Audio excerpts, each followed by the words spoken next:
Hello, welcome everyone.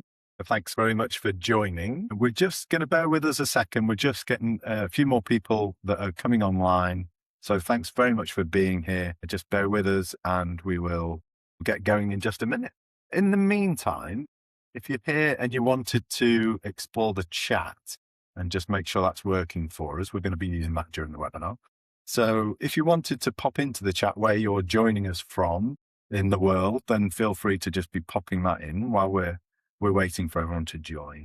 Okay, so I can see the numbers are climbing there nicely. Couple in the UK there, Chester, very nice.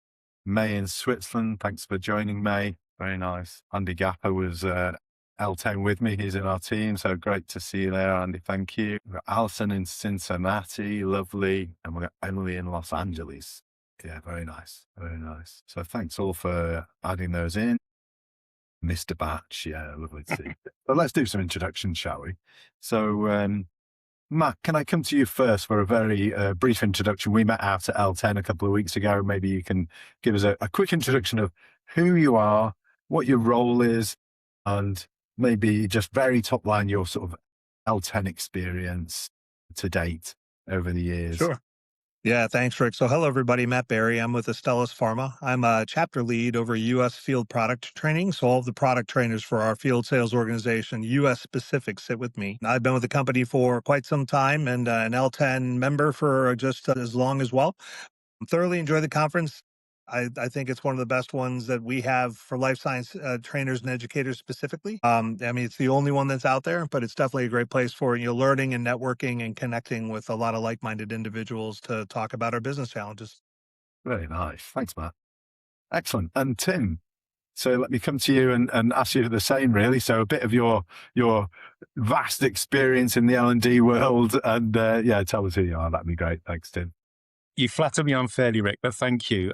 So hello, everyone. I'm Tim Batchelor. I've been a learning and development professional for far too many years, working in various L&D roles over the years, be them commercial or linked to HR for companies such as Sanofi, Bristol-Myers Squibb, and more recently, Ipsen.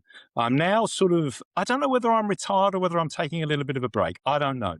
But I'm still looking at the industry from a distance. And L10 specifically was an organization that I took a big interest in over recent years. I didn't attend this year, unfortunately, but I'm really interested to hear this conversation today, hear your questions, understand from Matt and Rick and others as to what the L10 experience has been this year, what's coming out of it. But I think today, most importantly to me, is what's going to happen as a result of that great stuff that comes out of a meeting such as L10. But great to see you all. Great to be here.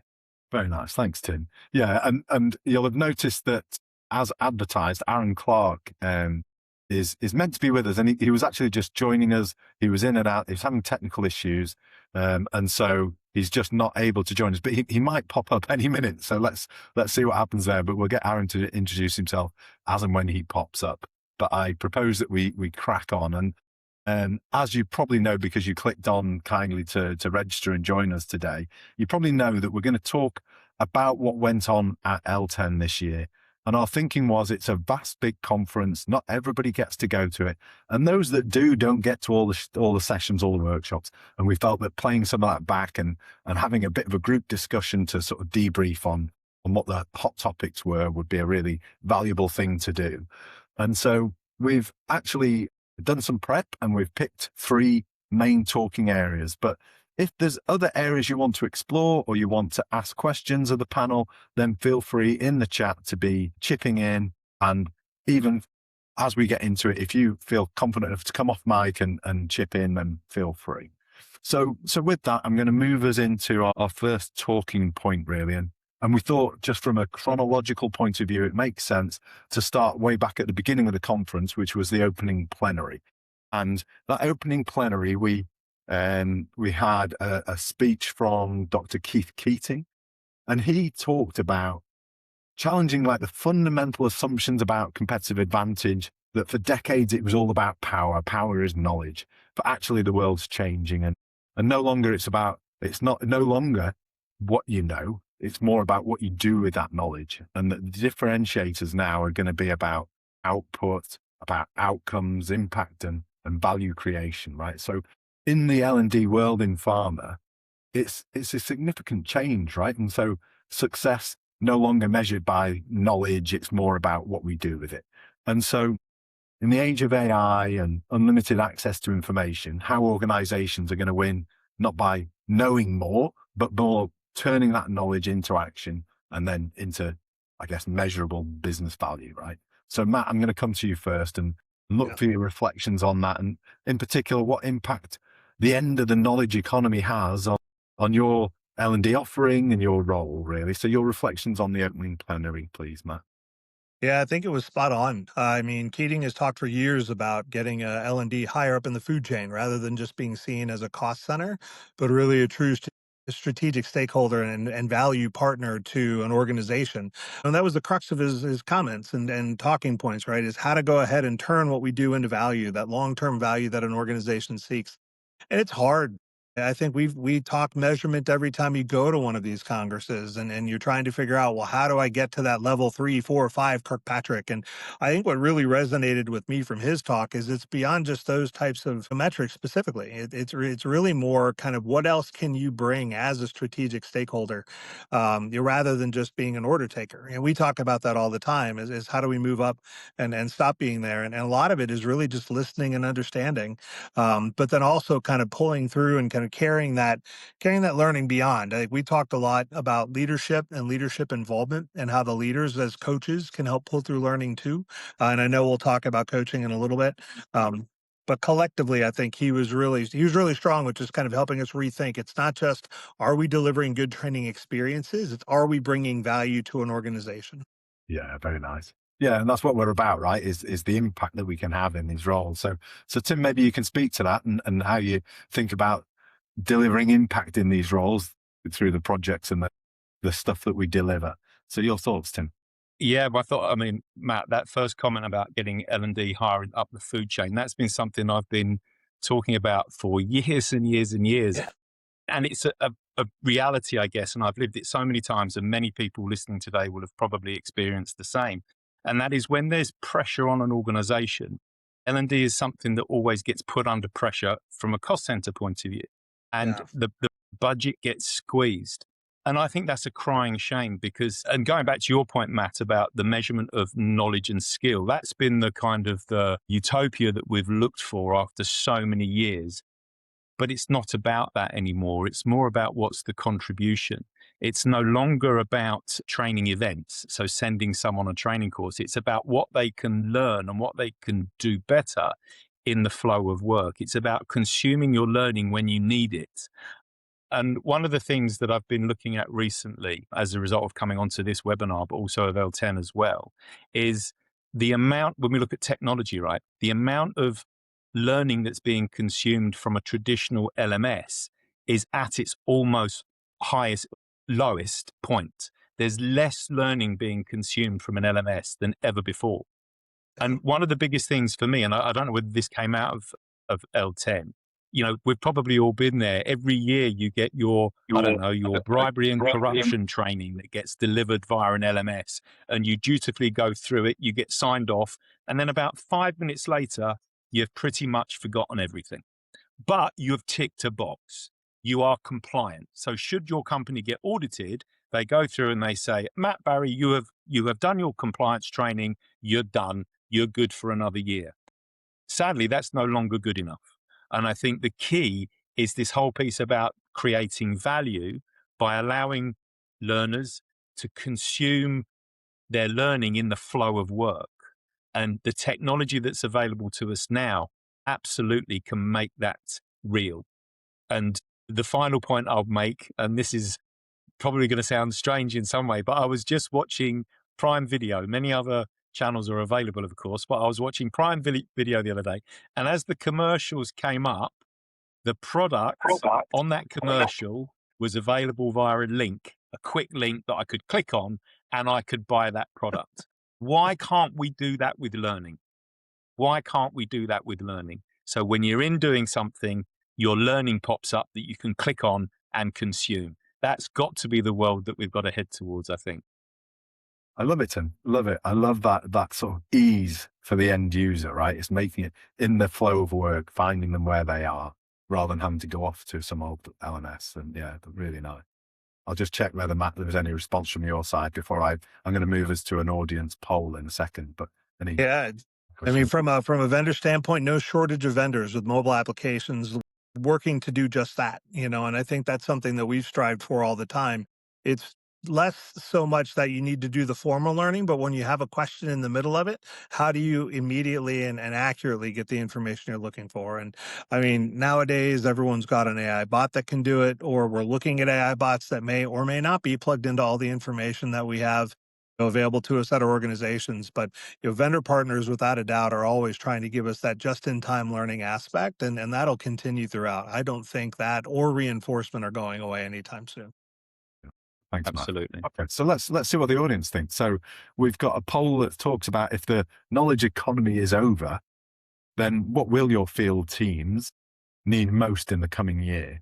And some of the options we've got are around maybe they need skills practice, maybe they need more role models, maybe they need a focus on their mindset, maybe they need coaching, or maybe it's something else. And I'm not sure how this poll, it's the first time I'm using it, how this works. If you click other, I'm not sure, you might have to then go to the chat if you've got other ideas.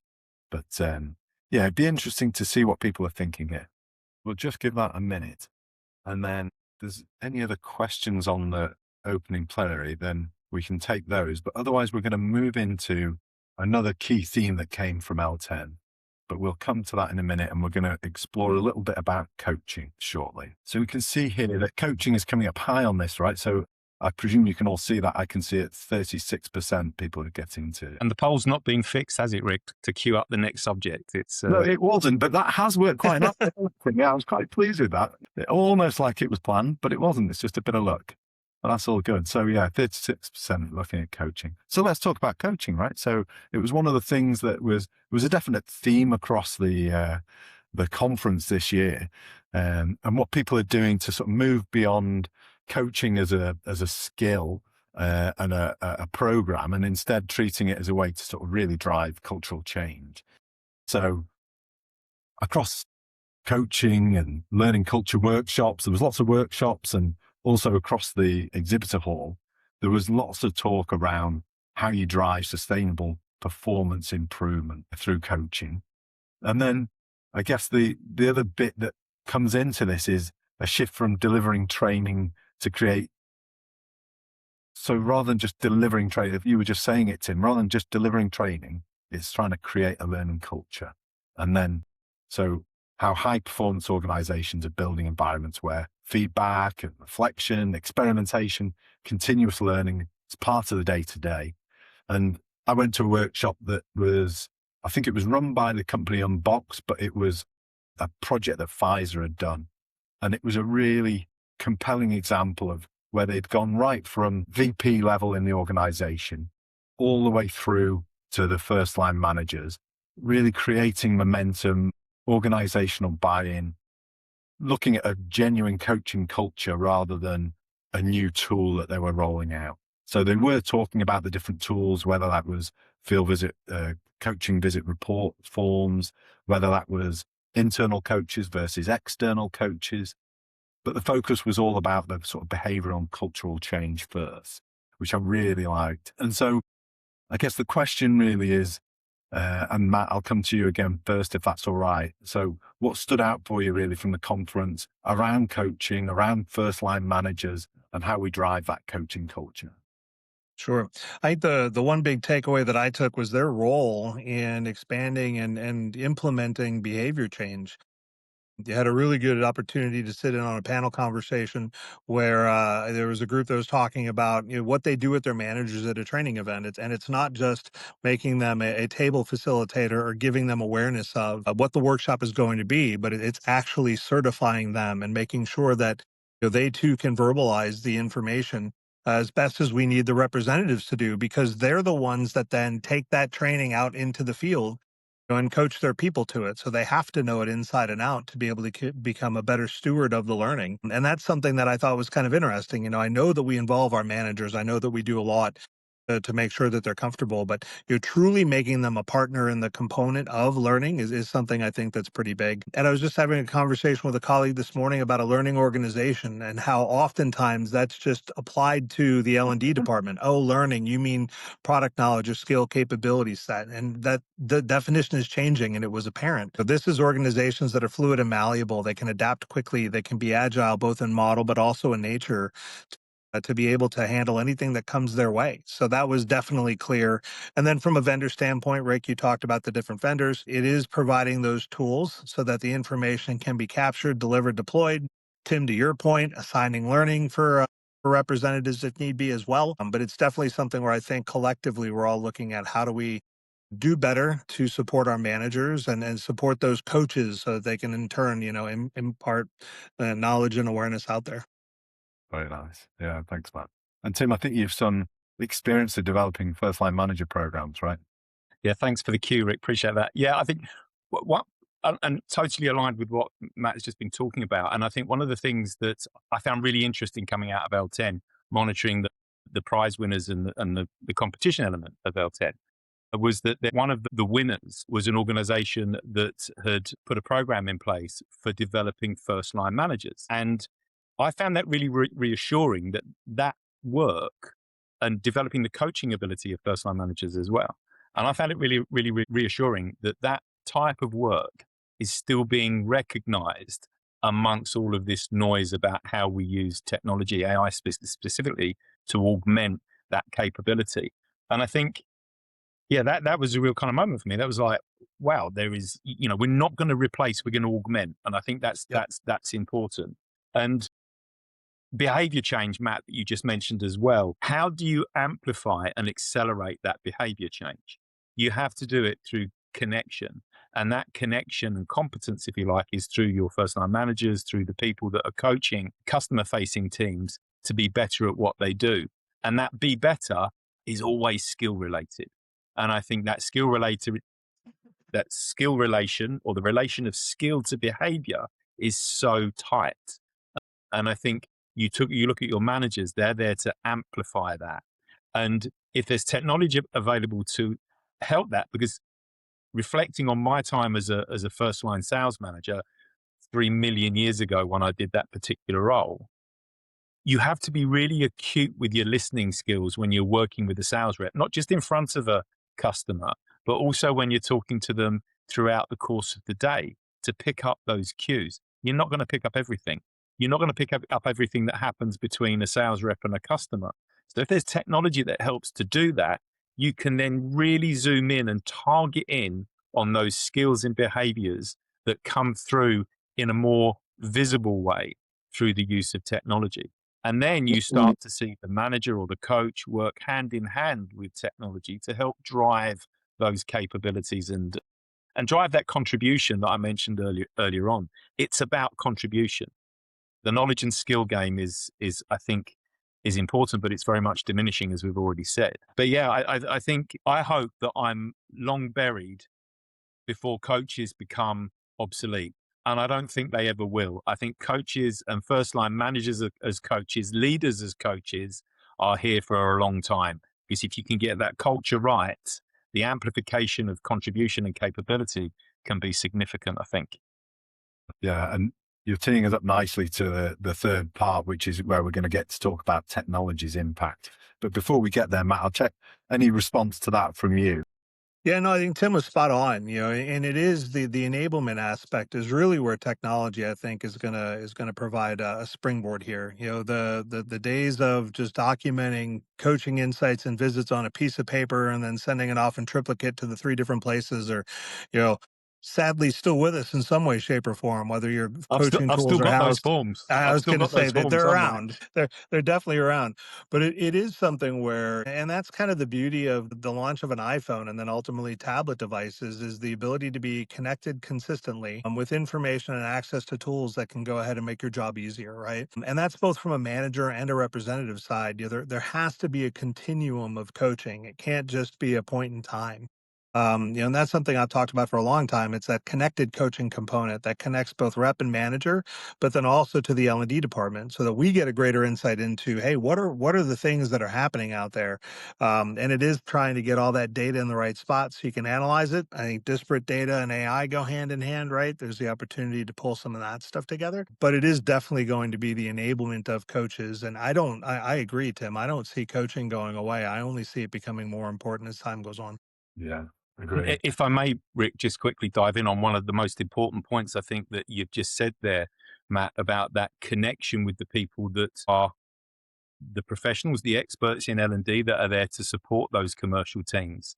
It's really sad when the sales teams or the field teams get on the phone and that L&D team's not there.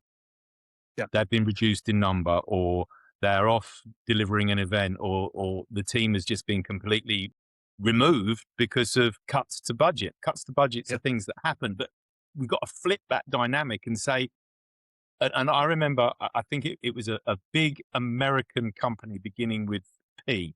And I heard this many, many years ago. When their sales line was under pressure, they would fund training. They would put more money into training because they could see it creating contribution, creating capability, and creating a return. And that, for me, I wanted to work for them, but then it never managed to over the years. But that's the kind of culture and mentality that any commercial organization needs. If your bottom line's under pressure and you need more sales, guess what? Let's coach people to be better at what they do. They will then increase their contribution. Very nice.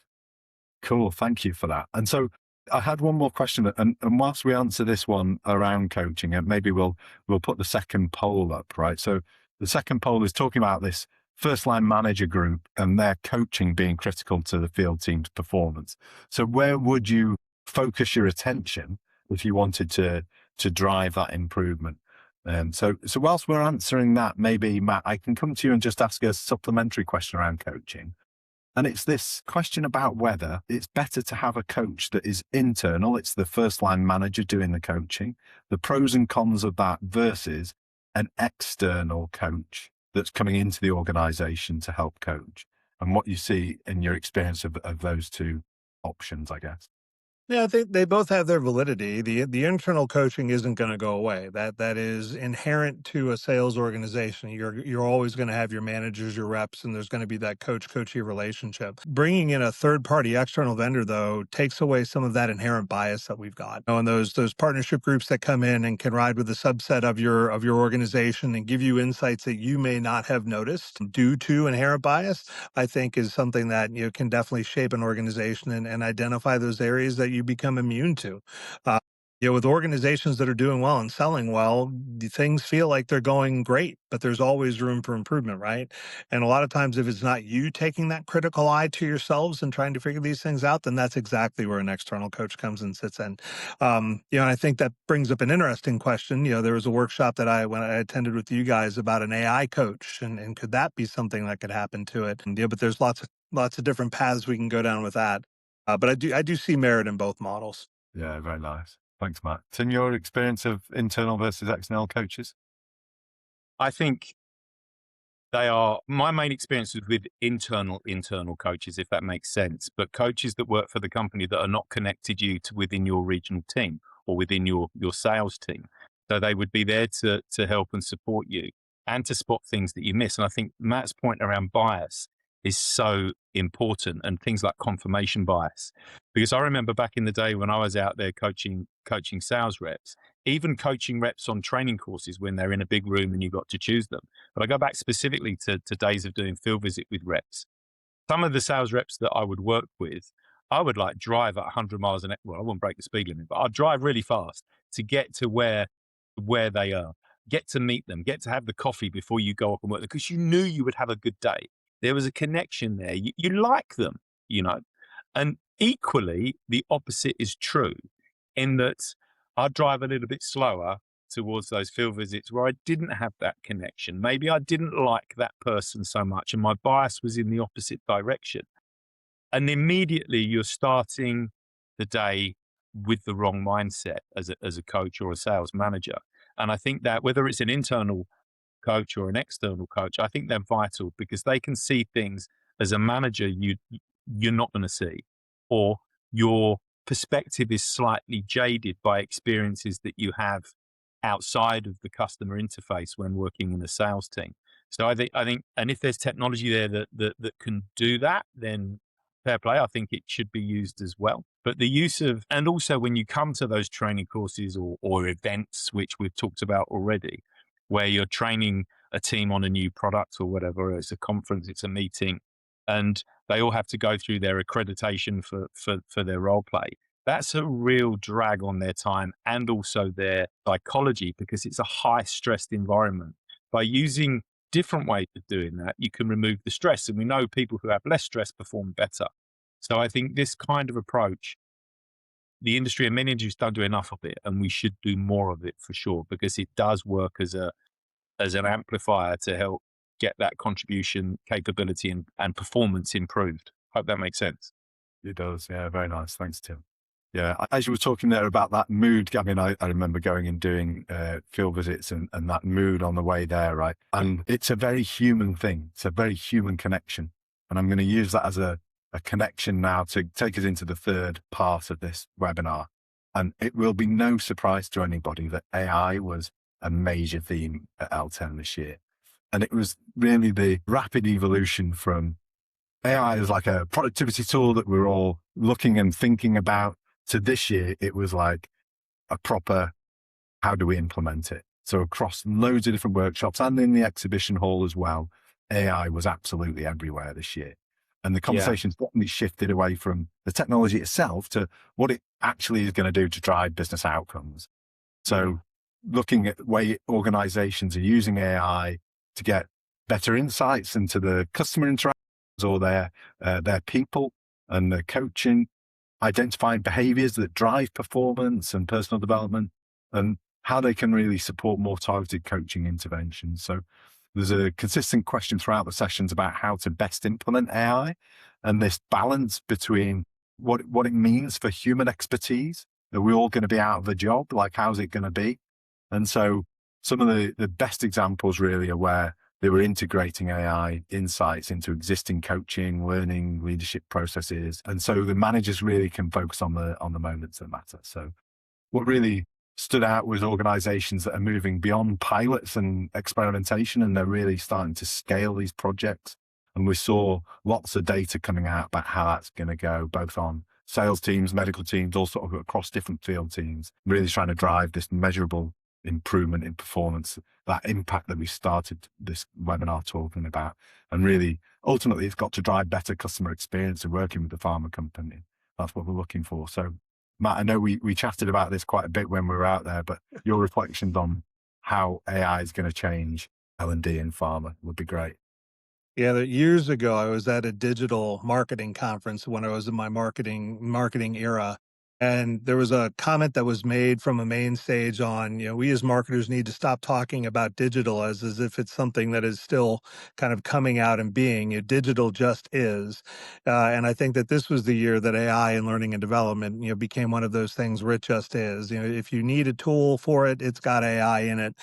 And it can do everything. I think the running joke was it was a breath of fresh air when you went into a session and they weren't going to talk about AI. But I mean, let's be honest, it is the new disruptive force, and it's something where, I think to your point, Rick, people now have the ability to scale, and it's gone beyond, we piloted this tool, now we're scaling this tool, and now we're seeing what it can do. A lot of good conversation around what it won't do, though. And I think that the one thing is that we've really been talking about a lot is it has the ability to replace certain things, but it is not going to replace a lot of the jobs that we do, right? The session where we debated, AI powered coaching is going to replace human faced coaching. I was on the con side for that. The earlier on, Tim, you were talking about picking up those listening skills or picking up those cues. AI can listen a lot, but it can't interpret emotion. It can't pick things out like that, So I think that in general, from a coaching standpoint, it's going to enable folks. From a sales standpoint, I love the fact that the AI enabled learning is now going back and helping people understand that while you believe you've mastered something, you are actually still weak in this area. And here are more resources you can use to go ahead and develop and get better. And I think that's something that is going to become more valuable as we carry on, being able to ask a learning tool within your organization, hey, I have a deficiency in this skill set. What content is available to me today that can help me beef up on that? And then that could lead over into role play AI tools where you could put your learnings into practice and carry that stuff forward. So it is absolutely going to have an impact. I think it's here to stay. I'm very excited just to see what ways we can weave it in to give us, not only the ability to deliver more personalized learning, but I mentioned briefly earlier that aggregate of disparate data on the back end. What can it tell us about all the things that people are engaging with so that we can identify weak spots on our own? Yeah, very nice. Yeah, good stuff. Tim, your thoughts around AI and L&D in pharma, what's going to be like? Yeah, I've got a couple of thoughts, and I've got a bit of data I just wanted to share with everybody as well, which I found quite interesting in researching this webinar over the last couple of weeks. But I think the one of the important things, I'm just looking at that last poll that you pulled up, Rick, and what strikes me really sort of hard is the coaching culture as being a key thing. And I think it's about creating that safety. Of course, we talk about psychological safety, and that psychological safety comes from humans, but also around the use of technology as well, and making people feel safe to use the technology in a way which they feel it's going to improve their capability. And I think that's done when you focus on culture. You focus on that coaching culture to be able to enhance and enable people to focus on whatever behaviors or skills that they need to change. But I think the piece of data that I wanted to share, which is a McKinsey paper that I read last week, and it says, I'll read this verbatim: McKinsey estimates that AI could create $18 to $30 billion of annual value in commercial functions alone, but emphasizes that scaling AI successfully, and this is the important bit, requires changes in operating models, workflows, and people, not just technology. And I think that statement in itself is super important. It's not just the technology, it's how the technology augments or improves the human and their interaction with healthcare professionals, which is something that we're talking about today. And I've seen lots of different versions of this over the last couple of years. And there are so many things to choose from role play models, which are really cool and good and excellent, to tools that record calls and help to dive into some of the detail, especially around emotion and connectivity and that kind of thing. And I think it's a bit of a sweet shop at the moment. That's what I would say. There's so much stuff out there. And I think an organization, based on its principles, and coaching culture could be one of those principles, needs to decide on what is the technology that they want to use that best fits with the culture of the organization or the coaching culture that they're trying to create. But you can't really throw those numbers that I've just shouted out in the bin. $18 to $13 billion of annual value that AI can bring to commercial organizations. We can't ignore it. That's a big chunk of money that organizations can make by using technology. So yeah, that've been my thoughts over the last few weeks. Thanks, Tim. Yeah, I mean, I think we're agreed, right? It's not going anywhere. So it's more how we do it. I saw in the chat, there was a comment around, is there a risk AI is going to dumb down our first line managers? And so your thoughts and reflections around that. Is it that we're going to de-skill these people because the AI is going to be doing some of the observational stuff for them? What are your thoughts on that? Matt, that's I'll jump in first. I mean, I think that kind of goes to the heart of what we were talking at during our debate of what AI can't do. There's certain things that it enjoys doing. It enjoys being positive and rosy until you tell it that you really don't want it to be that way. But it can grab the false yes. It can hear something and think that it's a positive when the body language dictates that it's not. And I think that that's the piece where the coaching component, the emotional intelligence component comes into it. You're just not going to replace that. I think the interesting part, and this might be where the question goes towards, is if it's now the thinking brain, so it's the one coming up with the coaching recommendations, it's the one typing the information into the forms that the managers are now sending. Does it just become a check the box and push the button exercise?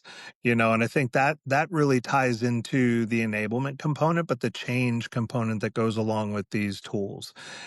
You need to help people understand that, and you see it now on social media. You get AI slop with images and different things. You can do the same thing from a coaching standpoint, but if it's framed up and positioned as, a tool to help, a tool to polish, but a tool to maybe serve up some of those insights that you're not necessarily seeing. It's an enabling function, not a replaceable function. But a lot of that's going to come in the change management, communications, and rollout of any tool. Yeah, very nice. Tim, your thoughts on that? Human versus AI? Yeah, I think there's something that was said a long time ago. A long time ago for me is about 10 minutes, but a long time ago being in the last sort of 2 or 3 years. And that is around this, will AI replace jobs? And it's that thing, it won't replace jobs. AI will replace people who don't use it, basically. And I think that's where that shift needs to happen now in mindset and people's thoughts about this, to think about how can I use this and embrace it, because as we've all said, it's here, it's not going away. And how do we embrace it? How do we use it? How do we use it to dovetail into the business practices that have existed up until, the introduction of these kind of tools, and make them work for us? As I say, that thing around amplifying the manager, amplifying the behavior, increasing contribution and performance. And as I say, it's not, one of these things that's not going to, it's happening. And I think I've had experience with 2 or 3 different AI tools, and I think they all have a really powerful place. But ultimately, I think if we're looking in a commercial environment where you've got human beings interacting with human beings to have a commercial outcome, that is essential. People buy from people. I'm still a big believer of that. And that connection that you have with a customer, or a manager has with their sales rep, still going to be there. But it's how we get those 2 things, AI and human, working really powerfully together. And I think the outcomes from that are not only positive, but really exciting as well. Yeah. Really, really exciting prospects that we've got to use this stuff. And I would just kind of recommend and encourage everybody who's listening to that to do that. Even if you just dip your toe in the water, or if you dive in head first, go for it, choose carefully, and then see what this brings to performance. Yeah. Matt, you sounded like you wanted to add to that. No, just agreeing. I think that the last point's really an important one.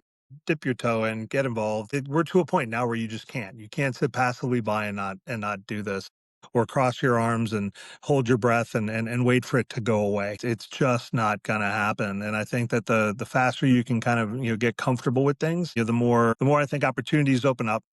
I think collectively from an industry standpoint, it's now here at the forefront. We are all being asked with it. I think the big challenge are the legal and ethical implications around using our own in-source tools versus representatives dropping stuff into GPT or Claude and running away with different things. I think that's the piece that will become a lot of focus for most life science organizations, is governance. How do we ensure that we've got appropriate use, we're governing it properly? Rigor that we go through bringing tools into the organization is making it feel like it's slow, but I get it. And I understand why we're taking our time looking at this stuff. I mean, it's even something where I saw something today from a vendor partner, and immediately I was like, oh, that's not going to fly with our legal teams. And I had to ask, I was like, so is that an AI generated thing from our company, or is that something where it's one of your models? Like, no, it's a model. I said, great, because we can't take our likenesses and generate our own avatars. Yeah. Very nice. And I think, Rick, if I dive in on that point, I forgot all about the G word, governance. Yeah. So important. But I think we need to be nimble and agile with that governance, because I think that governance can sometimes get in the way of doing really, really good things. But of course, Totally I was talking to someone just the other day, and they said, what's the most important thing to put in place when you're looking at AI tools? I said, governance in conjunction with your IT function, but do it in a nimble and an agile way, so it just doesn't stop good ideas getting to the coalface. That's so sad when that happens. So it needs to be agile for sure. Nice. Thank you. Very good. So we've got, in the last sort of 2-3 minutes, we've got one more poll that will hopefully wrap this bit up.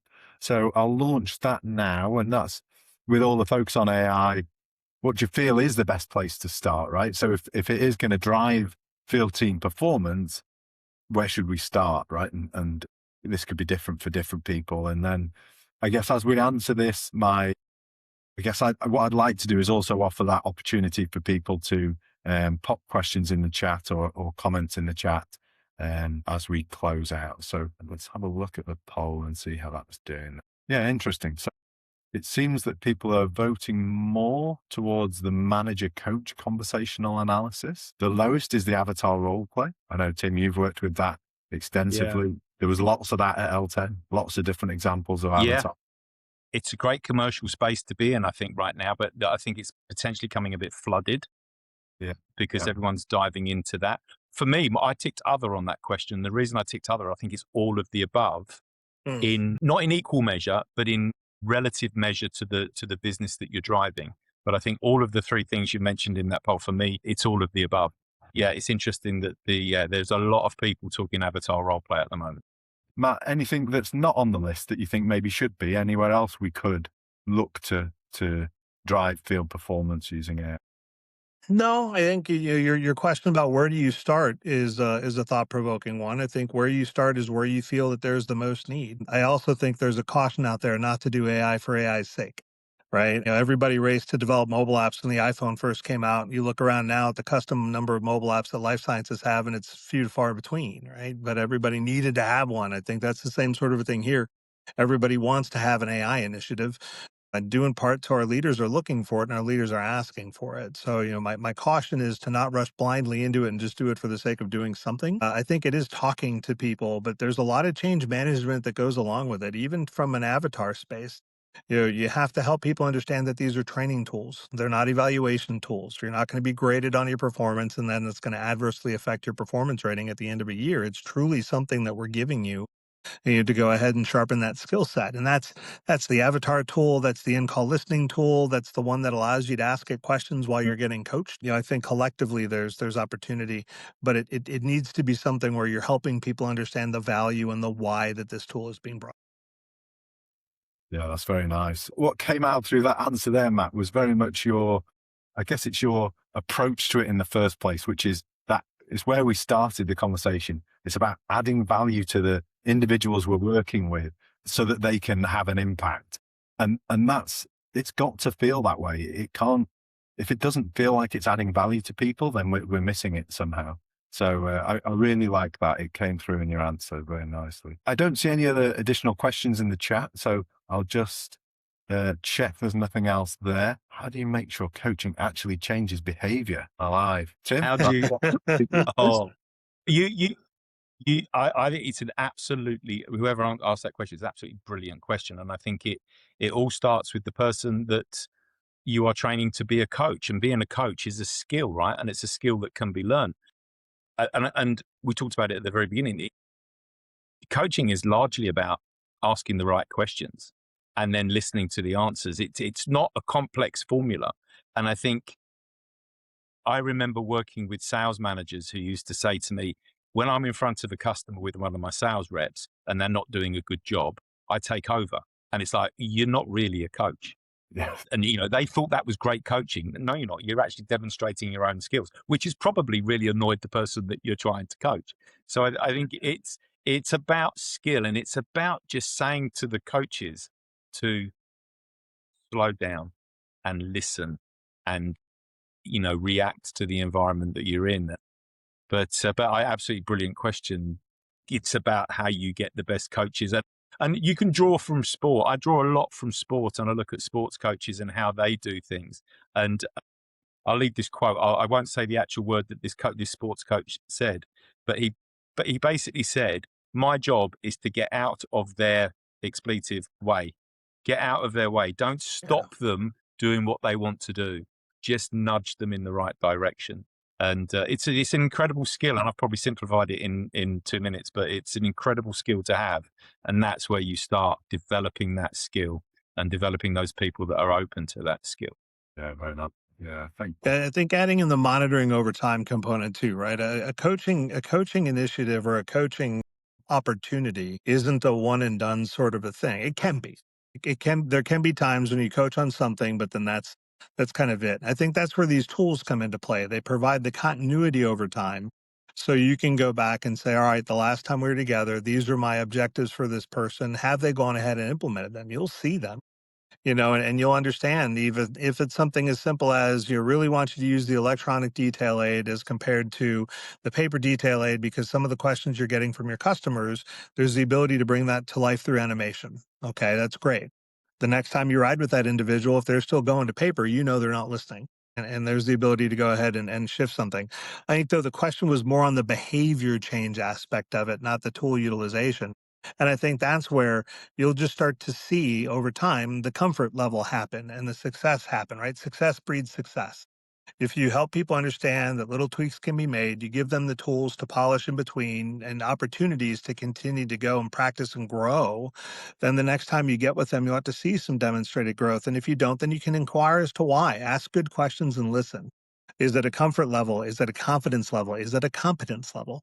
Right. And that's the type of stuff going back to, can AI coaching replace human coaching? I don't think so in those ways, because it could ask those questions. But again, it comes in the nuanced interpretation of the answers and the active listening that really kind of maintains that human need. Very nice. Absolutely right. And it's, I think the word I'd use to describe that, Matt, would be intuition. It's having that intuition to intervene at the right time.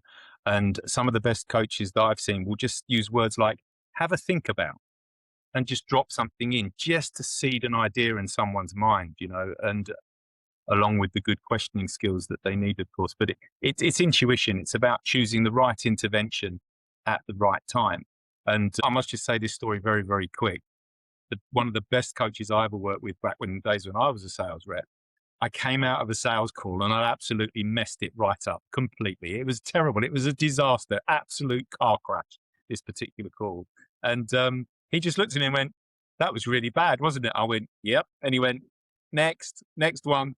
And it was just, if he'd have sat down and tried to coach me, I would have been really frustrated. But he read the situation, intuition, and said, that was really, really bad. Come on, let's go to the next one. And I'm thinking, right, I've got the bad one out of the way. The next one's going to be hopefully a little bit better. Definitely.